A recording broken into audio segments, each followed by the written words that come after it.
All right, Coach, not the result you're looking for, but you come back from splitting Utah. Just what are your thoughts on your team's performance tonight? I felt pretty good, actually. I think we, even in the doubles, the scores weren't super close, but they came down to a couple points. And then in the singles, I thought we played really well. I think everyone made the matches tight.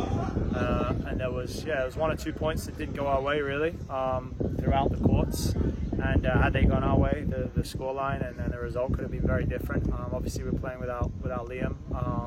And I thought the guys who had been asked to step up into the lineup did a really good job. I was really impressed with Nico's first set. So it's not been easy for those guys kind of coming in and out of the lineup and trying to secure their position, but I think they're doing a really good job, and I was really proud of the way the guys fought today. So yeah, we're happy with it, even though we lost. Yeah, you had Mehdi win the second set there and make it a game. You had Nico fighting it out there, winning his first set. Just what was it like watching them out there? Nico, yeah, like I said, really impressive with Nico. It brought a different energy today. Definitely we've had some conversations with him and a few of the other guys about trying to bring the right energy to a college dual match situation to match some of the guys who are a bit more experienced and have played here for longer and been in these situations more often. And I definitely saw that today, and that was important because we were playing without Liam, obviously, and they stepped up, and we didn't get the result we wanted, but we definitely were able to make it competitive with a team that's top 16, and that's the important thing for us. Do you have any updates on Liam's status? No. Okay. You come back from Utah where you split. I remember you talking about going into BYU. Just what did you see there with your squad there, and then how do you feel they responded when they faced the Utes afterwards? Yeah, BYU's tough.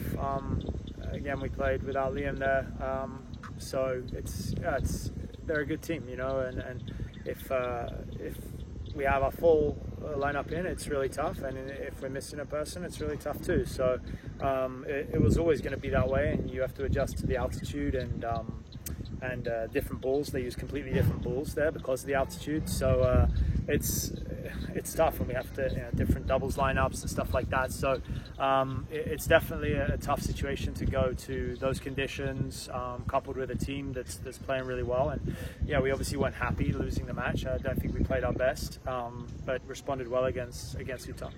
2-3 in Big 12 play now. Just what can you say about the level of competitiveness the Big 12 has in conference play? Because I believe a majority of them are ranked in the ITK rankings. Yeah. I mean, Big 12 men's tennis is really strong. So we know that it was like that last year, and it's going to continue to be like that.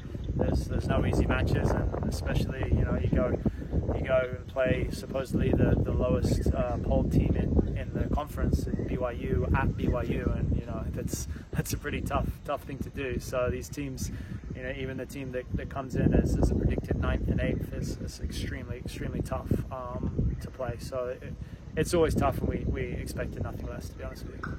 What do you feel like the players can learn from or take with them from tonight, as now you host Arizona State, number 35 ranked Arizona State, as your last home match here of the regular season? Yeah, I mean there's a lot to learn from it. A lot of positives, in my opinion. Arizona State beat Baylor not long ago, and then they lost the next match. So they're going to be tough, as we expect. And to me, the important thing is the positives. I'm pretty tough with the guys and honest with them, and I'll tell them when it wasn't good. And today wasn't one of those days. We might have lost 4-0, but today was not a day that was bad. It was a good level of tennis. We fought hard. Everyone did the right things in the lead up to it, and we just didn't get the result. And as I told them, there's been so many times in my 2 years here now where things have fallen the right way for us, and we could have changed things 1, 2, 3 points, and they would have gone the other way. But most of the time it fell for us, and today was a day which it didn't. And unfortunately, we don't get to keep having the things fall our way. Sometimes they don't, and today was one of them. But we played well. Okay, and then so I'm doing kind of a preview on the Big 12 competition. So how has the team adjusted to the Big 12 in your opinion, like having to go up there? Going up? Sorry. Or just being part of the competition? Last year obviously we did pretty well. We finished 4th and some really nice wins. The competition, I don't know how different it is because play a lot of non-conference. You get a lot of non-conference opportunities. In the previous year in the American, I wasn't here, but a really bunch of tough teams on the non-conference schedule, and then in conference as well. So I don't think these are teams like that UCF haven't seen at all.